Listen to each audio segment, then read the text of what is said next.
Hi everyone. In this video I thought I'd share my dating and relationship experience. The first place to begin would be to say that I have never been in a relationship, never been on a date, never been asked on one, or asked someone out, or even been kissed. So I am totally 100% inexperienced when it comes to relationships. People seem to be intimidated by this and find it hard to believe. Why is that? To clarify, I identify as female and am attracted to females, so I am gay, a lesbian, though I am also asexual. I don't experience sexual attraction or have any interest in it, despite the fact that I am attracted to femininity. Specifically, I am demisexual, which is a term I more recently came to know. It means that the individual only feels sexual attraction once a strong emotional connection has been formed. So the more I get to know the person and understand them for who they are, the more I may be attracted to them. Though I've found that no one has ever been interested in me. No one has ever told me they liked me or generally found me interesting. Only one person outside the family has said, "I love you," and that was not genuine at all. Before transitioning, I think a lot of this was because I hated myself. When you don't love yourself, how can you expect others to love you and be loved by you? After my transition, I actually loved myself, so I thought things could change. I was optimistic about it. But I find that the more I tell someone about myself, the less interested they are. People seem to be only interested in me because of my appearance, which is a big insult. It's nice to hear positive comments about your appearance, but when that's all people see because they don't seem to like you for who you are on the inside, that is incredibly offensive.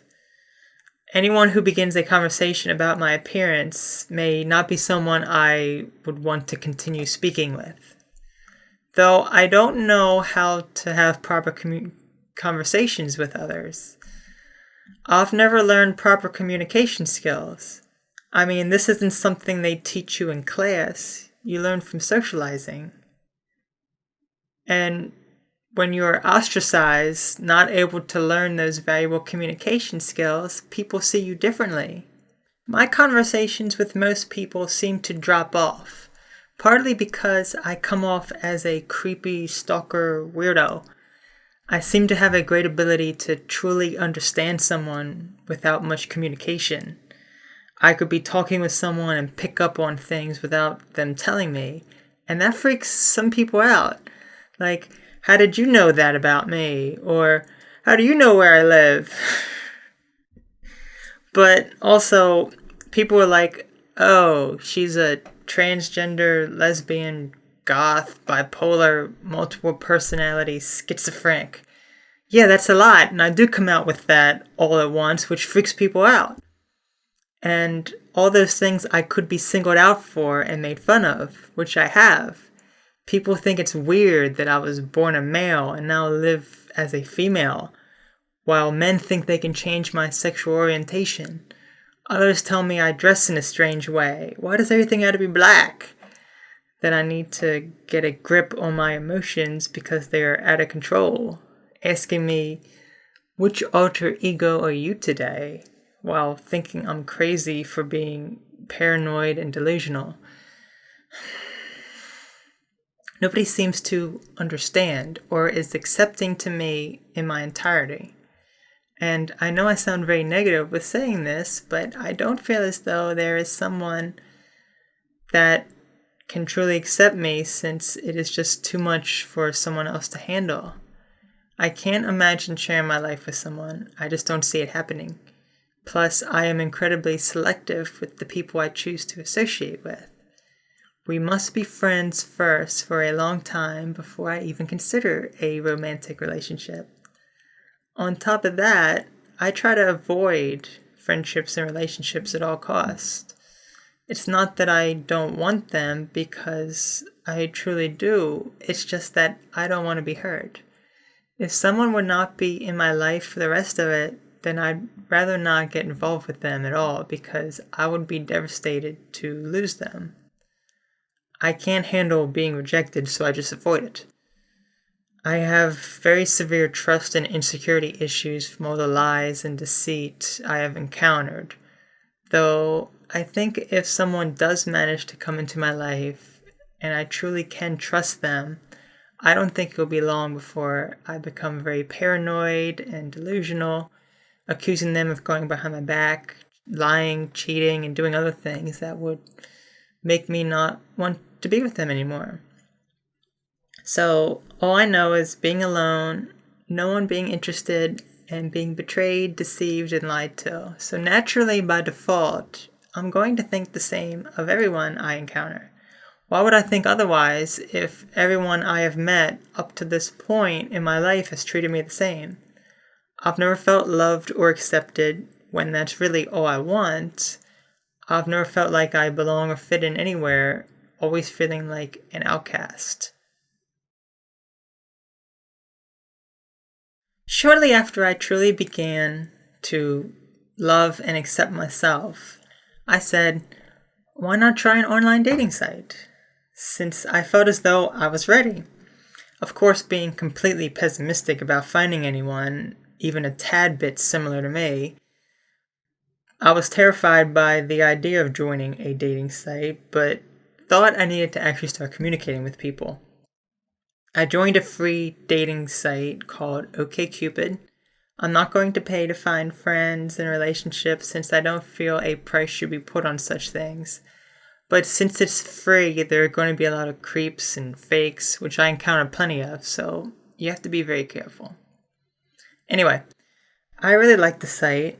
How it works is you answer multiple choice questions about yourself that other users create.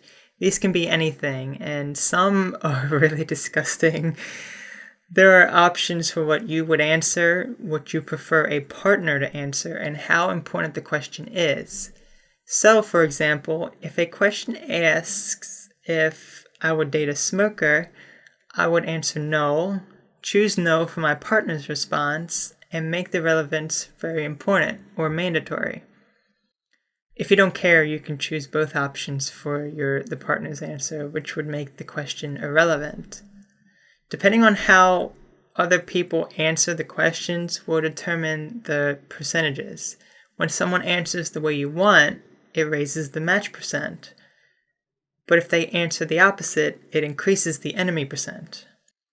I ended up answering several thousand questions on there because I really liked it. Yeah, I'm a loser. But I learned so much about myself by answering questions. Despite how much I enjoyed it, a very traumatic event took place on there that made me so incredibly terrified that I couldn't be on there anymore. I do plan on discussing this tragic incident in my next video for anyone who is interested. But anyway, I would like to share some interesting, funny, and also disrespectful messages with you all. I guess the first interesting thing was when I first joined, I apparently had a very attractive photo of myself up because I got tons of views and messages about my appearance. And within the first 2 weeks, I got an official message from OkCupid saying, "You are hot. We just detected that you are now among the most attractive people on OkCupid. We learned this from clicks to your profile and reactions to you in Quick Match and Quiver. Did you get a new haircut or something? Well, it's working. To celebrate, we've adjusted your OkCupid experience. You'll see more attractive people in your match results. This won't affect your match percentages, which are still based purely on your answers and desired matches answers, but we'll recommend more attractive people to you. You also appear more often to other attractive people. Sign in to see your newly shuffled matches. Have fun and don't let this go to your head." Oh gosh. That was interesting. Shortly thereafter, I decided to change my profile picture and the views significantly dropped. I'd later changed it again where my hair was covering my face and it dropped even lower. Gosh, that goes to show just how interested people are in appearances. Anyway, on to messages. Let's start with ones that were about my appearance, which were flattering, but... First one was, "You're a cutie." "Are you on Facebook? I'd like to see more pics." "Yeah, I am on Facebook, and you're not going to find it or see any pics." "Surprised to see someone like you on here. Figured someone would have taken you a while back. I need to find someone with your looks one day."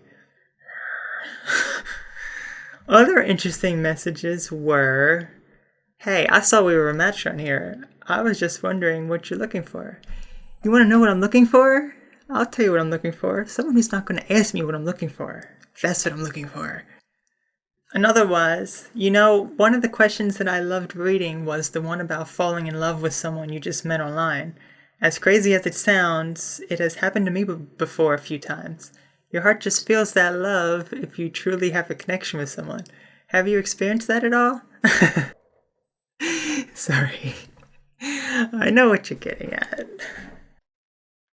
On to weird messages. Both of these were guys who thought they could change my sexual orientation. The first one, which I unfortunately deleted, the message said, "Can I hypnotize you to be my slave?"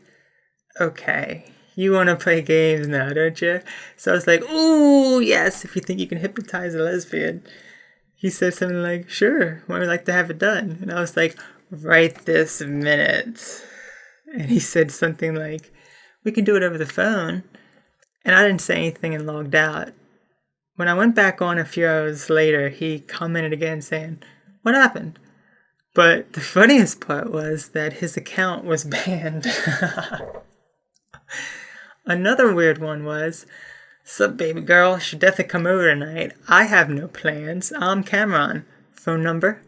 I don't care if you're a lesbian. We'll just keep our play a secret." I would love to display his number on here, but I am resisting the urge to do so. Lastly, it's time for disrespectful messages. One wrote, "I think we would get along well. Do you like complex intellectual conversations about intricate and contradictory emotions too?" You don't think I can tell you were being sarcastic? I just played along and wrote, "Hi, sure. I can't say I've ever really discussed that particular thing, but it sounds interesting. Let me know." The next was, "Good luck with your pseudo-intellectualism and preconceived notions about altered mental states." Come on, why do you gotta be so rude? Interesting story. I stalked her on Facebook way before seeing her online, so I responded, "I see. I wasn't going to respond to this disrespectful message, but I see that you were friends with one of mine on Facebook. So I know about you already." I'm such a creep. So that sums up my dating and relationship experience. None. Thanks for watching.